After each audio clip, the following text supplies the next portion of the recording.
Well, good morning to this wonderful Friday, the 14th of February. I hope you can hear me. I hope you can see me. We will find out in a second. Once I have, in fact, checked if the stream's on. But it looks like it. Wouldn't that be nice if things actually work for once? No.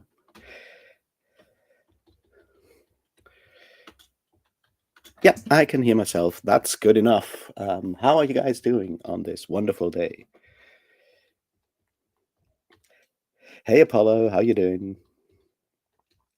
Hey, Ori, how are you doing?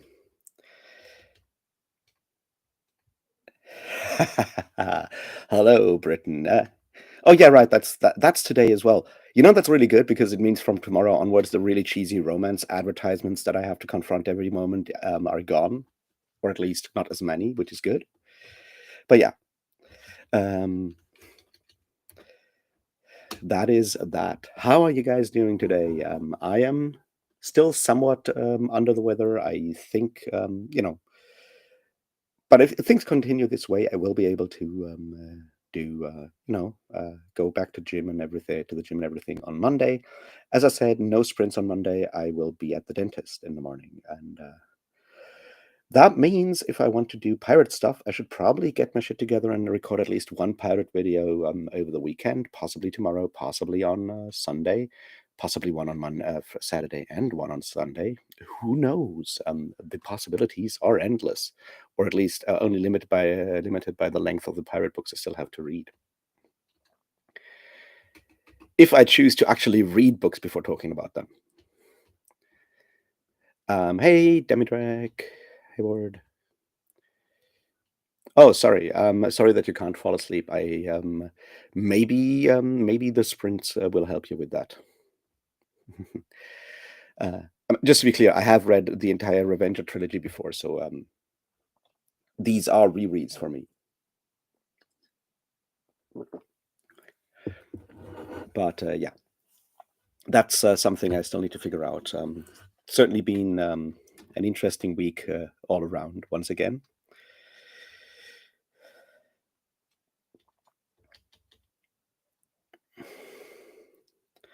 Nice, Britain. I'm looking forward to it. Well, I mean, I don't know if I want to recommend drinking coffee as a way to falling asleep, but if it works for you, I mean, maybe you need to do further studies on the subject. What was I going to say? Yeah, I woke up to like at least 2 or 3 new videos on the Daniel Green situation and my recommendations. I feel the general feeding frenzy has begun. Everyone feels like they need to make a video on it because now they can cash in and so forth. Which kind of sucks, but it's not exactly unexpected. Yeah, I'm not doing anything about it. I'm watching them. I'm making notes. There will be a video on the sort of like systemic issues around the whole thing, but I want to wait until until the whole thing has gone a bit further because yeah, I don't want to take away from the actual events right now and the larger what can we learn from this thing will remain and be there like next week or the week after. It doesn't have to be done right now.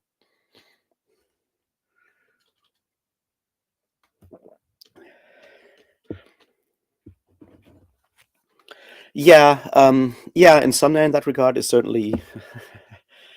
I mean, I've certainly struggled with insomnia from time to time. It's more like a sort of like seasonal whatever thing with me.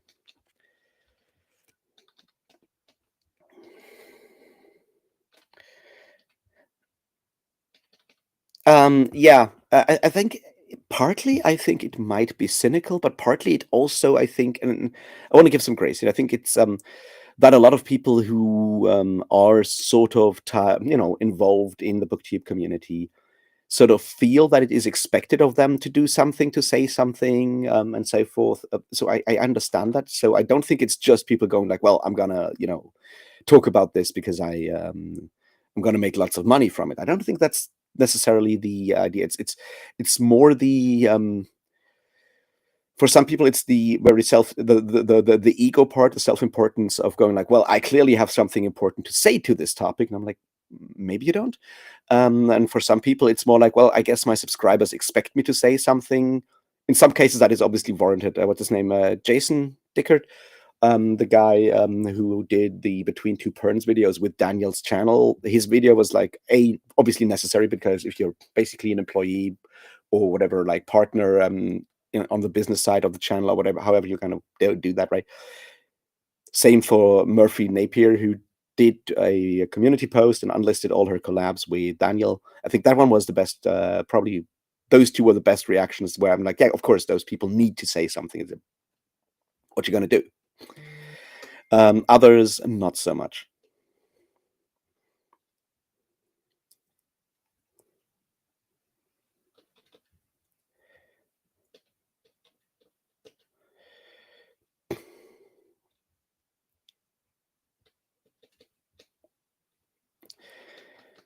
Yeah, I mean that's the point. Of course, it's very emotional for a lot of people, because, like, let's face it, a lot of people got into BookTube because of it, because of Daniel Green. He was the sort of like the biggest, well, not booktuber period, but definitely the biggest sort of like fantasy booktuber in a lot of ways. So yeah, get it. Oh, nice. Looking forward to that one, Britain.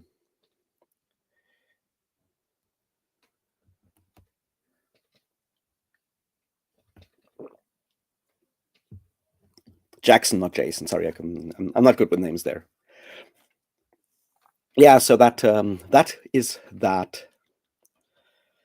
Yeah, I did. At the end of the day, I did just. I mean, I made a community post and reshared Naomi's video, and then unlisted the Breach of Peace video I made, and that's all I want to do for now. Keep the focus on those, on Naomi, because they really matter in this.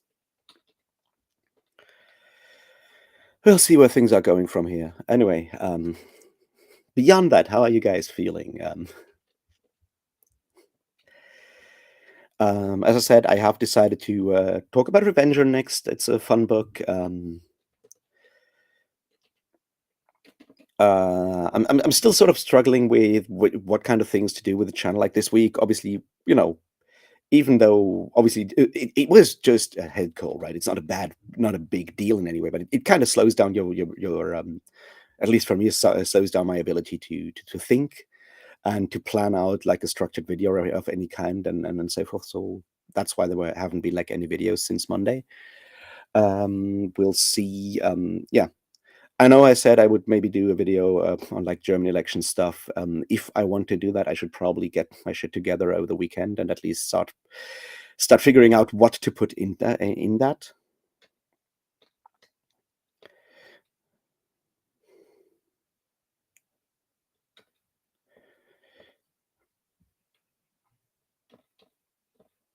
Yeah, I can't help you there, Britain. I'm always happy to end videos with like, I don't know, but that's not a very satisfying ending. I understand that. So yeah, if I want to do something on like, hey, this is why actually this shit matters. This is why German elections matter. This is sort of, if I want to do that explanation thing for, as I said, like 35% of my viewers seem to come from America, and the next largest constituent groups are Canada, the UK, and Australia, and 0.3% of my viewers are German. There may be an interest there. Now that sounds really cool. I'm glad that you went to the jazz jam and that it worked and that you had fun. That's really cool.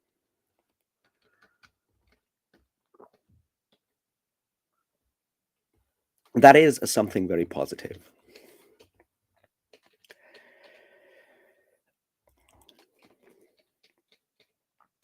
And yeah, so if I want to do that, I need to figure out what to put in, how to put that, and record it soon, because elections are on Sunday. Well, not this Sunday, but next Sunday. So better, there's a certain level of pressure there, I guess. But then again, it's I'm still sort of like, do I really want to do that? Should I actually do that? Because it's not exactly a book thing, is it?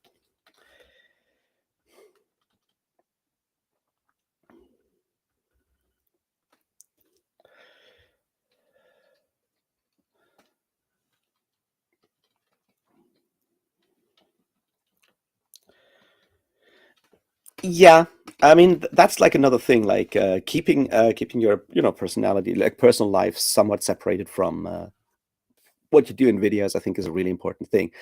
I feel it's harder if you do like a lot of live stream stuff because it's less structured, less planned, less bullet points, and of course you have I mean, you can always take down a stream afterwards, but it's in that moment it's unedited, so it's easier to for stuff to slip through, right?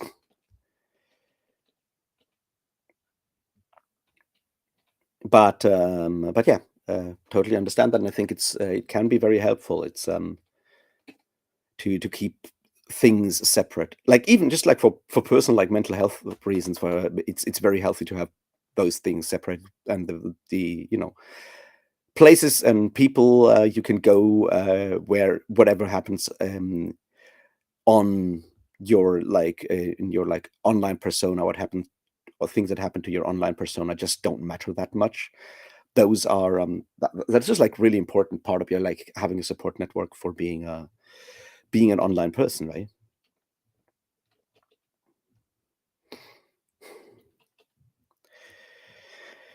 Yeah, I could obviously read a book on German politics. That would be fun. I mean, I could also read or make comments on like the platforms of the main parties, but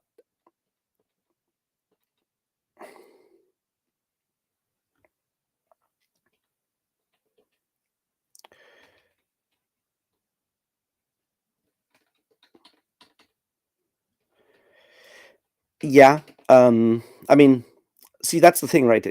He was obviously the biggest fantasy booktuber for a couple of reasons. One of them was just being there fairly early.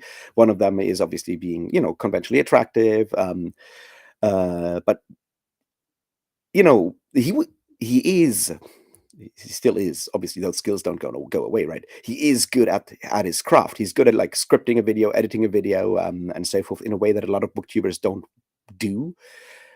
I know that Johan from Library of a Viking tries to sort of go that direction with more heavily edited videos and stuff like that, and he did influence and set the tone for that in a lot of ways. And his videos were therefore obviously much more accessible to people that came from other parts of YouTube, where more heavily edited jump cuts, more like sometimes weirder skits and shit kind of are much more the norm than in the booktube corner, where just like talking heads recording on their phones are still the standard in a lot of ways. So he pulled in a lot of people into the booktube-ish space through that, and that's yeah, that was entertaining. That is entertaining. That's the point.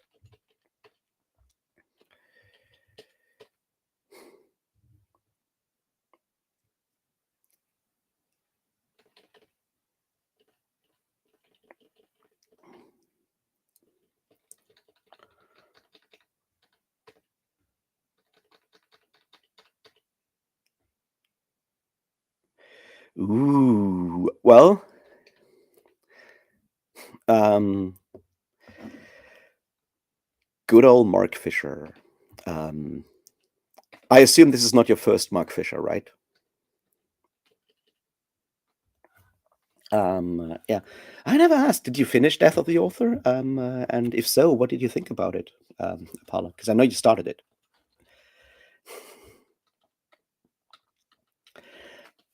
Yeah.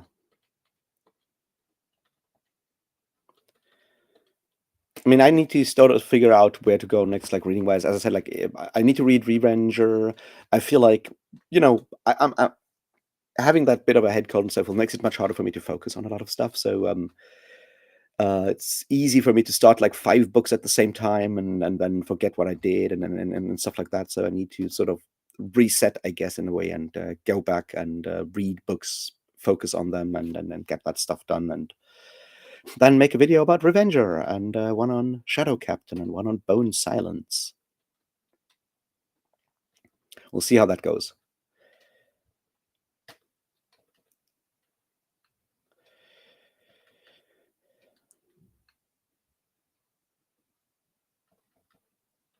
Yeah, he took his life a while ago. He's sort of one of those sort of new left thinkers. Like his Capitalist Realism, I think, is the book that like every leftist video essayist has read, and it's certainly an important text in a lot of ways. Very interesting author in that he does a lot of stuff with like pop culture and how pop culture and capitalism interact and change or don't change, and how that leads to like a level of despair in that nothing ever changes, which is the whole idea of like capitalist realism in a lot of ways. And yeah, definitely worth reading as someone who really understood, I guess, really understands the way a lot of people, a lot of millennials, and possibly even early Gen Z, older Gen Z, feel in this world that we've created throughout the 70s, 80s, and 90s, and where we are now.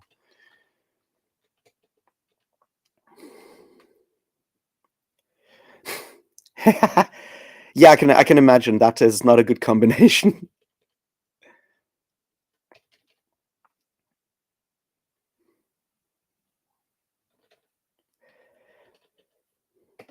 But that I think is an important aspect to. I mean, depression is an important aspect to Mark Fisher's writing, of course. In that he obviously was very open about his own depression in a lot of his texts, and the way you, as the reader, being in a sort of similar state, and how that changes your understanding of a text, I think, is certainly interesting, but also not necessarily helpful. You know what I mean?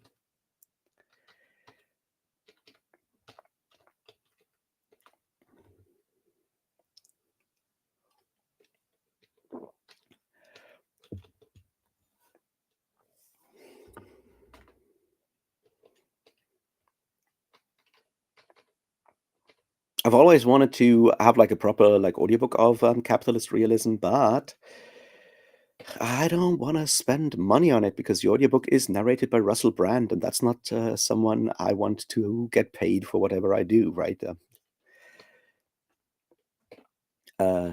Because bad dude, to put it mildly. I wonder if he regrets having read that book and narrated that book now that he's a good conservative Christian fighting the deep state or whatever it is.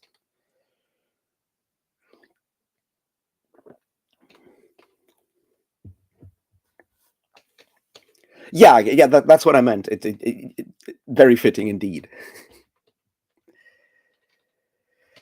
But yeah,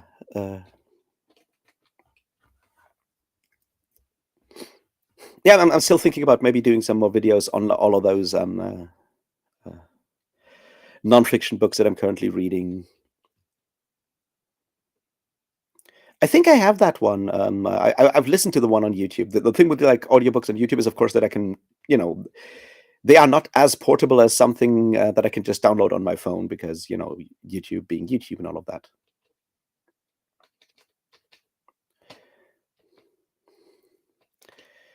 Yeah, very much. I mean, both technically since he was a comedian at the beginning, but also, yeah, terrible person, and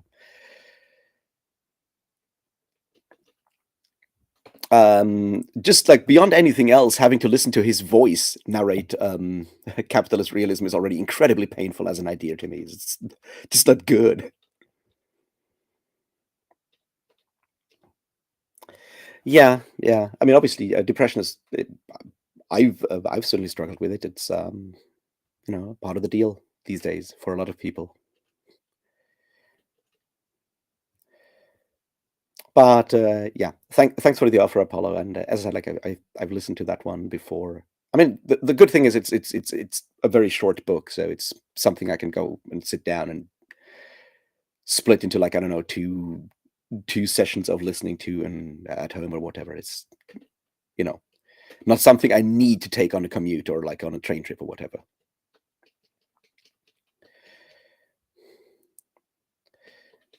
Yeah, I mean, yeah, true. On the phone, it is possible. It's just more hassle, I think. I don't know.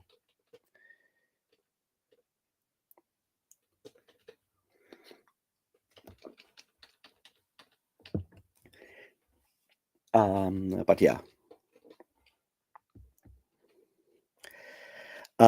Shall we maybe move towards the first sprints and do those for 45 minutes, which means that we'll be back at 10 past the hour, I think.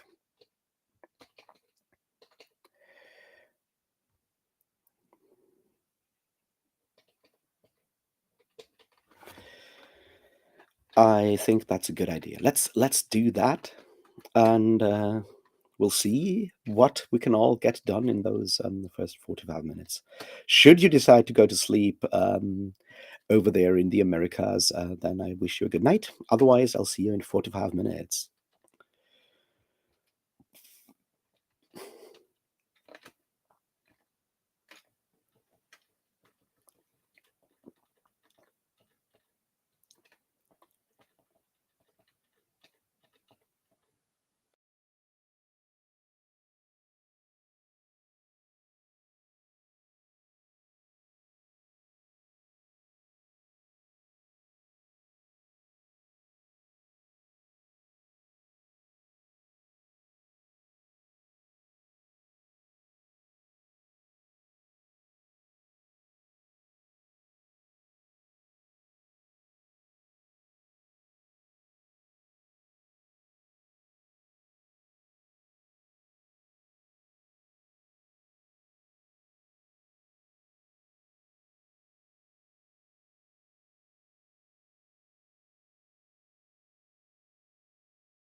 And I am back. I hope so are you. Hey Kale, how are you doing?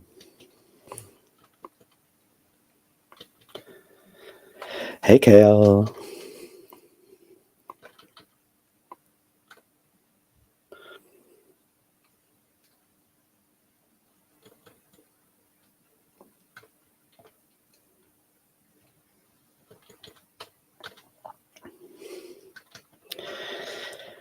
Well, I'm glad that you're at least drunk, Kale. I hope it's a good and fun drunk and not a depressed drunk, because we don't want that. Um, yeah, it is Valentine's Day, but who cares? Yeah, I did not get much done because I stepped out to make new tea, and then my flatmate was awake for once this early, and we ended up talking about all kinds of stuff, and that took up way more time than I planned to. But then again, almost a positive thing, like actually talking to humans that are in the same room as you is like as me. Barely ever happens. No. Anyway, hey, Breaking Spines, how you doing?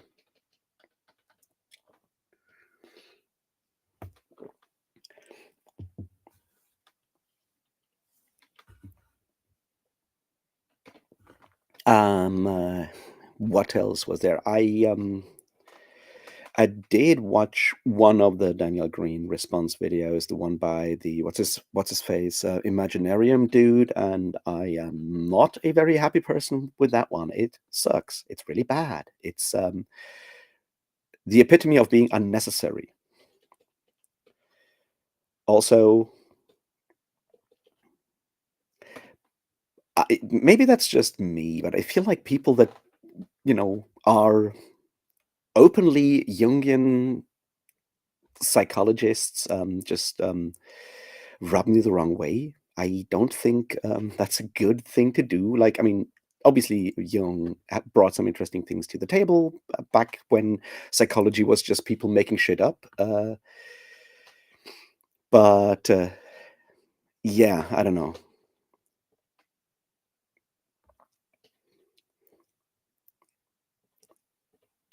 Yeah, didn't work too well for me, is what I'm saying. And yeah, scrolled through the news. Everyone is still talking about the thing that happened yesterday in Munich, which, understandable. It's certainly not a good thing. And having that kind of uh, like terror attack, whatever you want to call it, happen like a week before elections is really helpful, isn't it? Yeah, kind of sucks. But it takes a while for stuff to become more understandable with. And I understand the need of talking about things immediately and so forth, especially if it's like shock or something. If you live close to it and so forth, I get it. But in so many cases, it just takes a while to figure shit out, and usually that's at least 24 hours. So we'll see how things go. Yeah. So I guess I'm gonna read Revenger today. I'm gonna make more notes on the service magician thing. We'll see how that goes.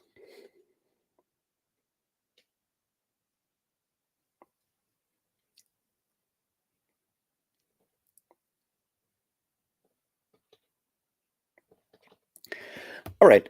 No worries. No pressure. I was just curious if you finished it or if you decided to give it a break or whatever. And I sure hope you enjoyed the book because, I thought it was really good.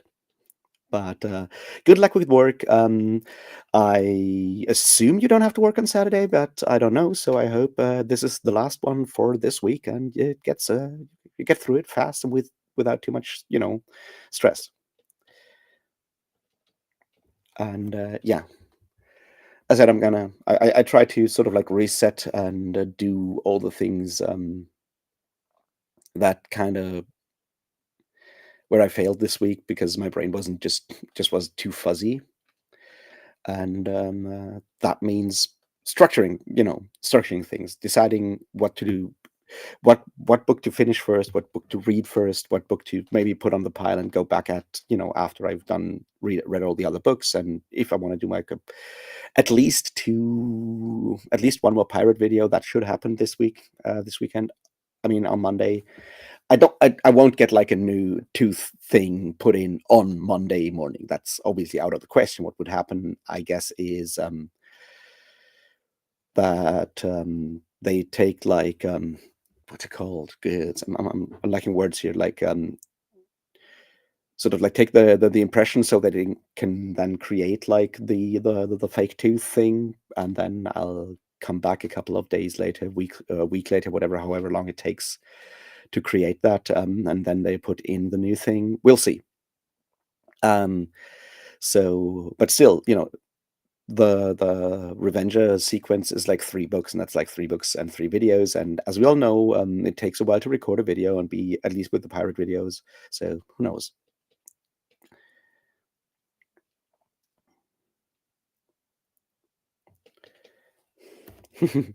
I'm very glad you enjoyed that, Apollo. I think it's just like incredibly impressive of how many things are in that book, how many things are talked about, and how it still manages to be a coherent book and not just a mess of like, here's a bunch of ideas I had.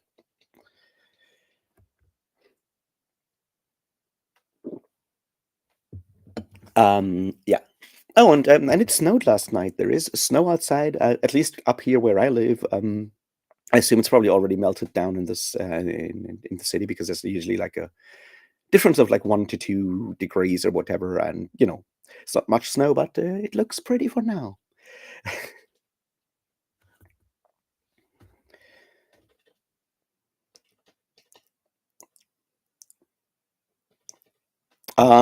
I have not exactly actively sought for love, so I am very much happy with myself. So that's totally fine for me this year. It's one of those things. There's a lot of stuff going into the idea of love and relationships and all of that stuff that I obviously sometimes think about, because society kind of wants you to think about it, and all of that. But yeah, whatever. And there's obviously like once you get to that, like there's once again like one of those really frustrating sort of like disability sort of like issue aspects to it that might be worth exploring or talking about at some point. But I don't necessarily feel like that at the moment either. It's interesting because Death of the Author does also deal with that. It's such a good book. Anyway, so yeah, no, it's as I said, snow outside sounds nice, is nice up to a point. Walking in snow, at least when if snow gets like slightly deeper, as a blind person, however, sucks, because it's it makes sort of like orienting yourself with a stick basically impossible. Which as I said, it sucks. But so I probably won't take a hike up into just like a walk into the fields or whatever, because that's a dumb idea today. So yeah. So I'm gonna reread Revenger. And see if I can apply the pirate stuff that I've already made and said, and see if I can apply that to the larger to the pirate space pirate thing, because it's, from my memory, and it's admittedly somewhat dim because it's been like years since I read it. The way what I really enjoyed about Revenger is the way it manages to capture a lot of those the like golden age of piracy feel in its setting, and that you have these spaceships, but they're all sort of like very mechanical, and they have like, does he call it impulse drive? I think something like that, right? The whole setting is really cool. So you have like one star system, like one solar system basically, and it's never explored whether that is our solar system or something else, right? Doesn't matter, right? You have the solar system, and it's like super, super, super old. And there's no real planets. There's just what is called baubles, which means that apparently all the mass, all the planets, asteroids, whatever else you have in that specific solar system have been mined and used in all kinds of ways by some previous civilization, and they call them.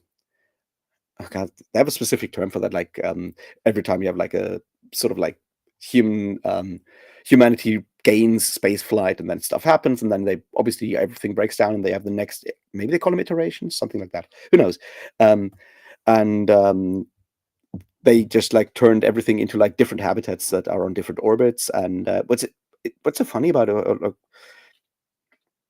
cool about it, is that you have these ships, spaceships, and they use sails for the solar wind. So they sail on the solar wind between these different habitats, which are basically like islands. So it's very much like Pirates of the Caribbean, but in space. And that allows, for a lot of these things that we have, like in your sailing ship adventures and pirate adventures in stories in a lot of ways. You have the same stuff happening here, right? Recoil of cannons is a huge deal in this, like, or well, spaceship cannons or whatever, right? And you can still lose ships, and then you shoot into the sails of those spaceships, because then they are also sort of like drifting in a specific direction and lose maneuverability and all that. So you can have the same stuff, but it's happening in space, and that just gives it a different vibe, which I think is just neat.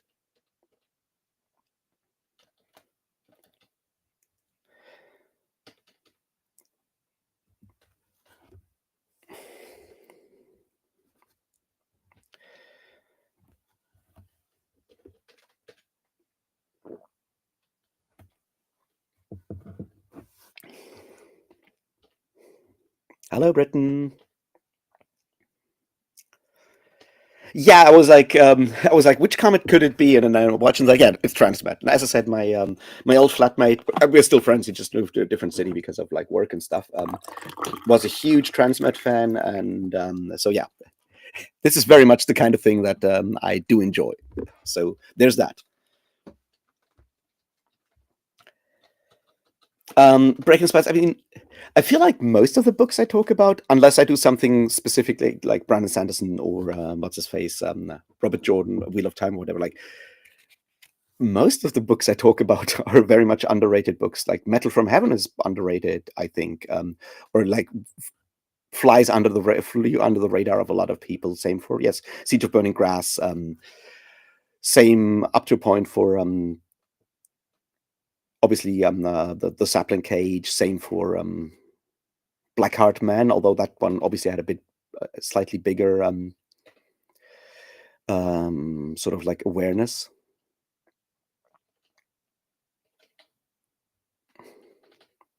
And so yeah, it just feels that most of the books I talk about are not exactly booktube darlings or get like a lot of attention, but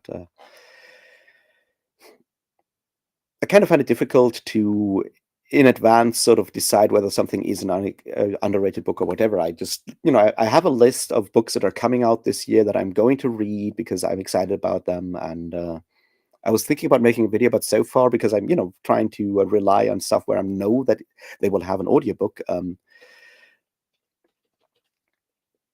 because accessibility kind of is important in this regard for me. I'm still waiting for a lot of stuff because it is not yet officially listed as an audiobook that I could pre-order or something, and hence that list is still somewhat short.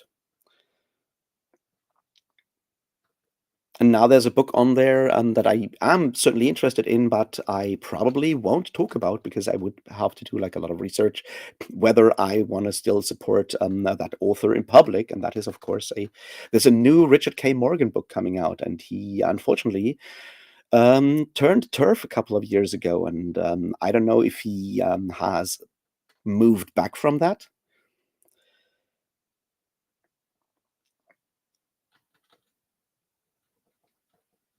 Breaking Spines, yes and no. I don't track them a lot. I do have a Goodreads profile, and I I track, so the number is in there, but I don't actively sort them by anything like, genre, like author, or whatever. And also I've only like started that Goodreads thing in 2022, maybe 2021, whatever. So it's not exactly, it only reflects what I've read in the last 2 or 3 years, I think.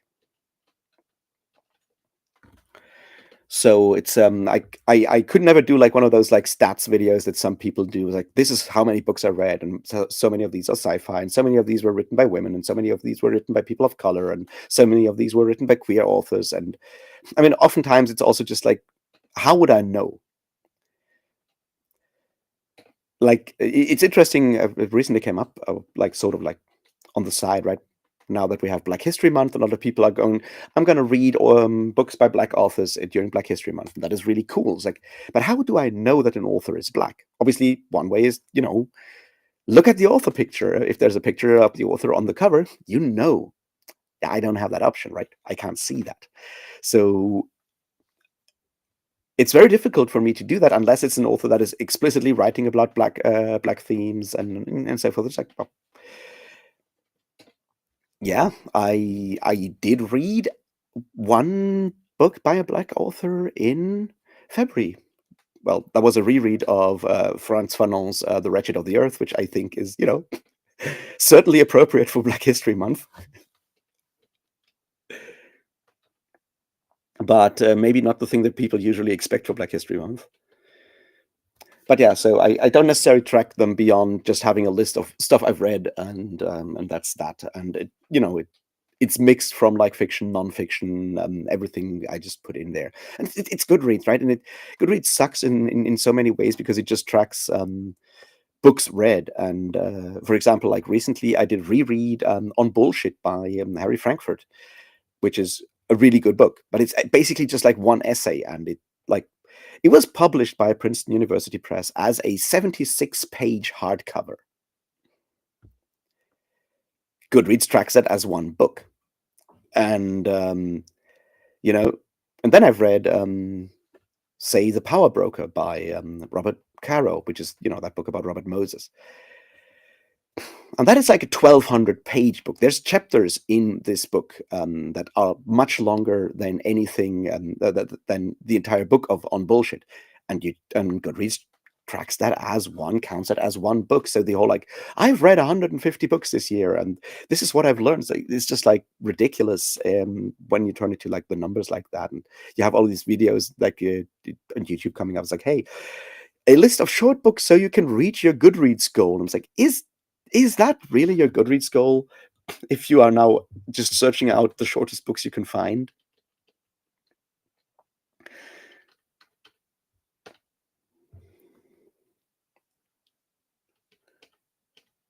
Exactly, right? Exactly. It would be really weird. And I mean, obviously, from when I look at stuff, I see that a lot of my reading obviously skews male and white. That's just, I mean, obviously, that's because that's still the majority of stuff. That's because, of course, I mean, I've been reading for a long time, so a lot of like authors I encountered when sort of like the overall balance was even worse than it is now. So a lot of like authors that are favorite authors just by, virtue of me having read them for the first time when I was 12, 13, 14, 15, whatever, right? Those authors are just male and white by virtue of those being the only things I could get at the time, mostly.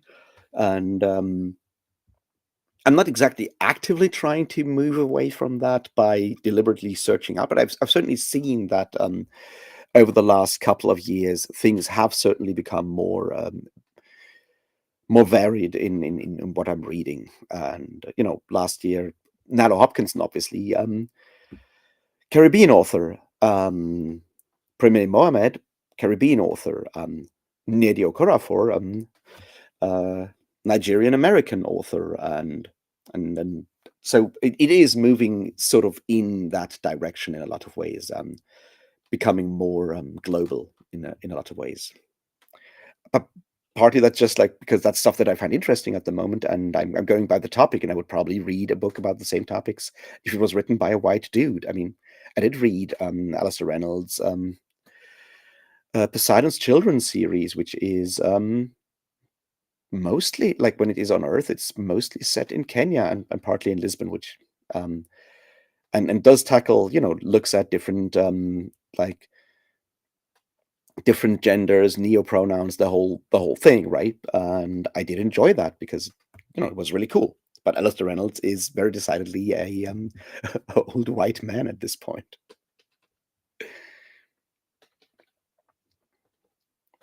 So yeah, it's more something that happens by dint of my interests kind of shifting and broadening and so forth.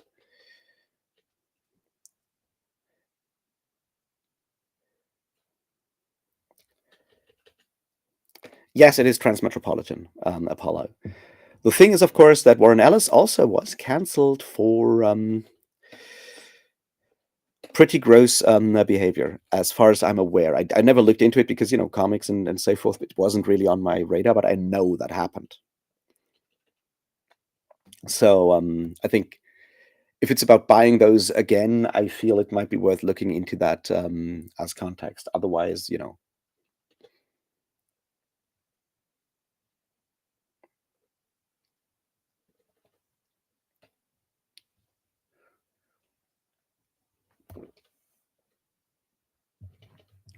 so yeah,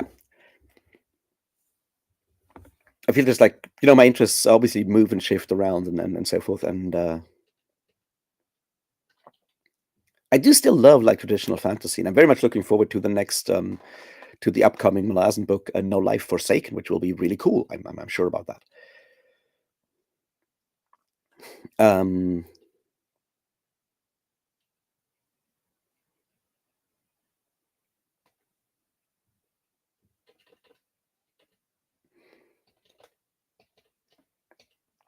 hey Kadja, how are you doing? So where was I? Brains. Still not 100% there, I guess.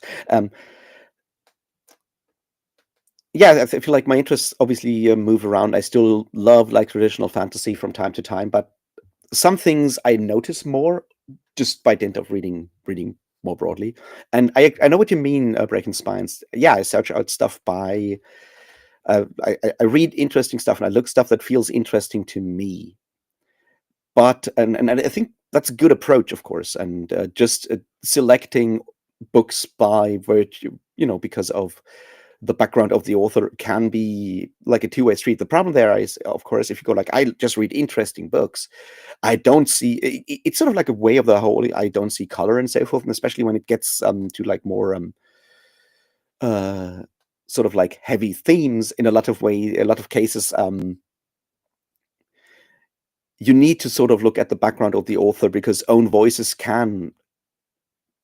I'm certainly not like an own voices only kind of extremist in that regard. I think it's possible to write. You can write about anything. It's just like if you lack sort of like personal understanding, knowledge, or whatever, you need to be more careful in like what you do about it and how you address certain things and so forth. And there are some themes and topics that you will probably only get through like an own voices kind of thing. And that is, of course, and that's kind of my point, right?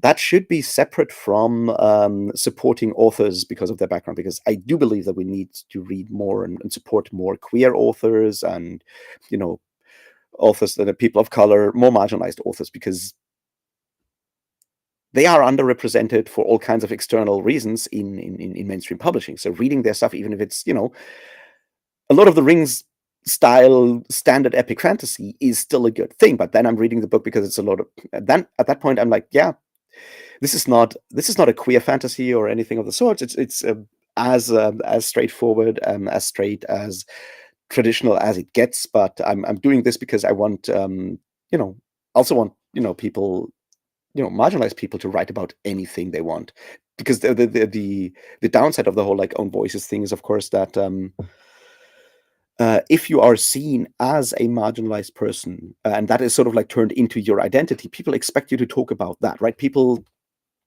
expect a lot of people. So, like, obviously, all of this is qualified by all kinds of.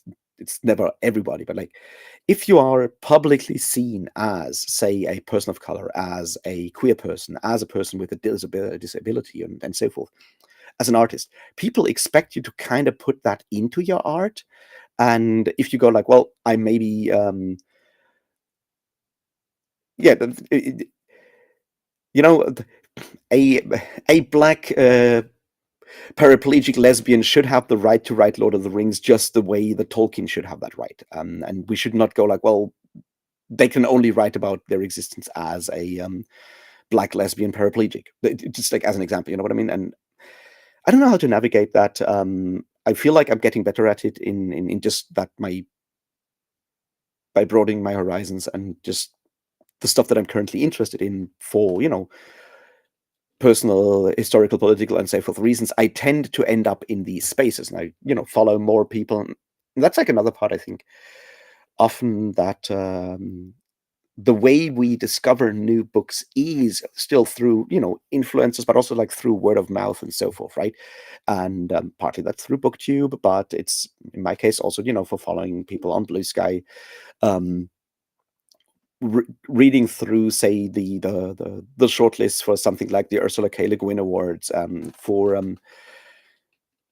some of these sort of like mediums that I'm currently in, sort of looking at what they are reading, what they are talking about. That also obviously shifts, and that's, I guess, where, once again, like, visibility and representation matters. It doesn't necessarily matter that much in like that you only read books by these kind of people, but if you like a book by a whatever, by a queer author, and they at some point go like, hey, these are books I really enjoyed, you might go like, well, if the person who wrote the book that I loved these books, there's a chance I'm going to love those. And authors often did that. Like George R. Martin had like a long list of like what I'm currently reading, like usually very like 2-3 sentence sort of recommendations of books he was currently reading. And I picked up Robin Hobb through that because he was like, yeah, I'm currently reading, must have been the first book that came out of the third trilogy. So the first thing that came out after Lifeship Traders, which is, I think, the Fitz and the Fool trilogy, maybe Golden Fool, something like that. Who knows? He was like, I picked that up. It's really good. And people who like my books should read Robin Hobb. And I was like, well, Feast of Crows is still not out. I guess I'm try Farseer now. And it worked. And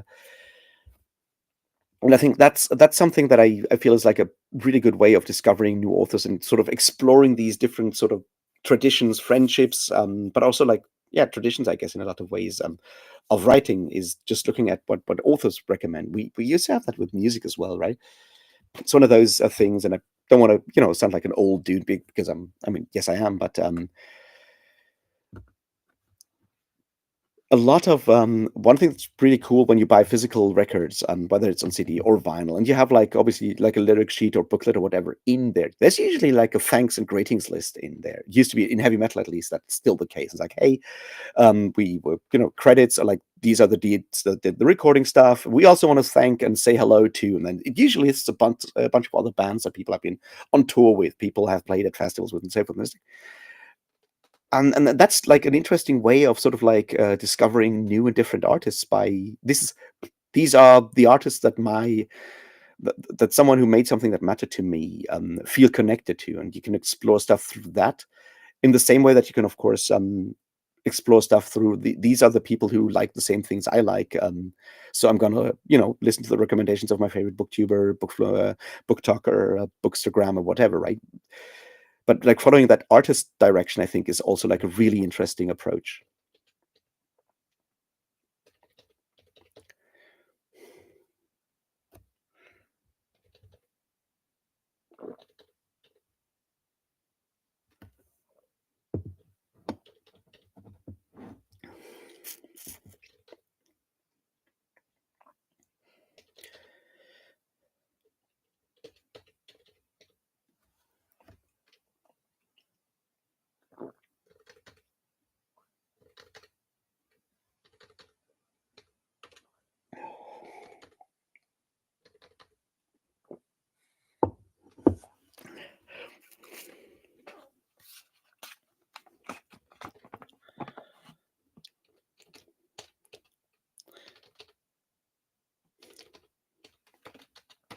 Yeah, that's like one thing I learned is I'm apparently not yet part of the old white male booktuber group because those are apparently the Quilluminati, and so I don't know.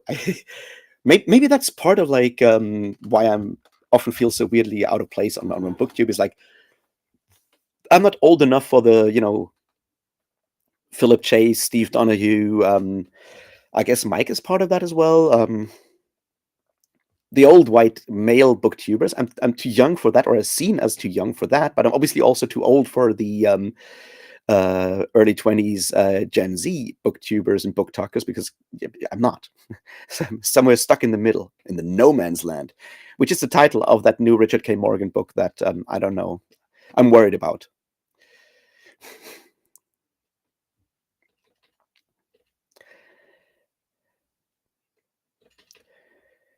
Yeah, and I will read Percival Everett. I mean, as I said, I think James sounds really good. I just want to reread Huck Finn before I go there. And but the trees is free on Audible for me for sure, so I might just go with the trees. We'll see. Although just from like the concept, I am not Sidney Poitier sounds also like something I might really enjoy.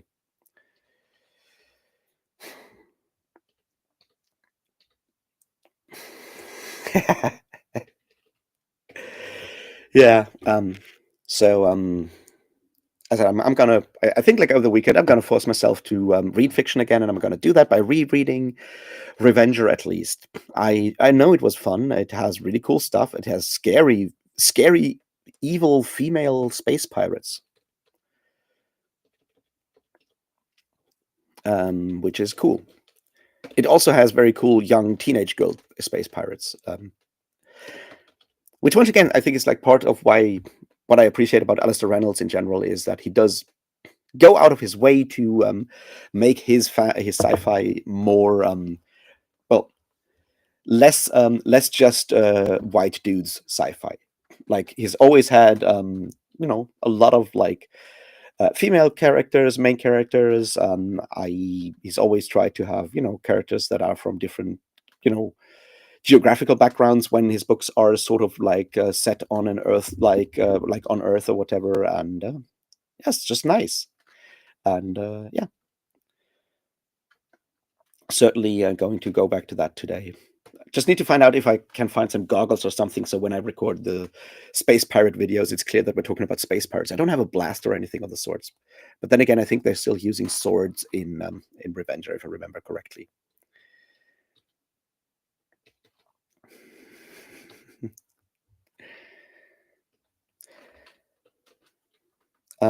So we'll see how that goes. As I said, fun book, and people are yeah. How can I say this? Eating stuff that makes them maybe mad or maybe not, or at least paranoid, which is totally not about weed. All right, let's actually do like a second sprint. And this time round, I probably won't talk to my flatmate because I think he's gone to the gym now. And I'll be back in 45 minutes, which I guess is 10:30. Holy shit. We've been spending time rambling here. We'll be back at 10:30 and we'll see how things are then. So good luck with whatever you're doing. Good night, Britain, in case you're going to sleep. And I'll see you at 10:30.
And I am back. How did you guys do? Did you get some reading done? Did you get something else done?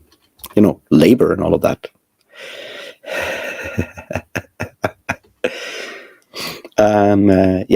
Yeah. Sorry, Apollo. We kind of got sidetracked. And goodbye, Kadia. Yeah, some people actually have to work. Not me, though. Yeah, I did, make some planning for the whole Revenger thing, see how that goes. Opened the audiobook already, so there we go. Looked around for some reviews of it, other, if someone wrote about it in detail. Turns out, no. But then again, sadly, that rarely happens. Because the people that do like fantasy and sci-fi academic stuff still often focus on, the big names. Which kind of, frustrating. But what can you do?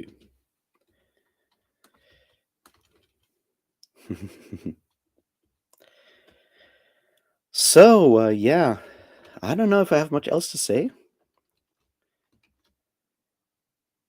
It's been an interesting morning. I read some more news, looked at, the stuff that happened in Munich, what we know, and so forth.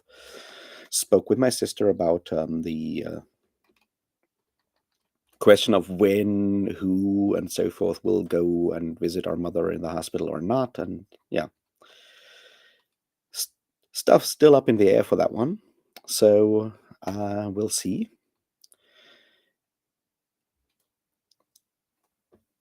And we'll see if I have to travel there maybe tomorrow or something like that. We'll see.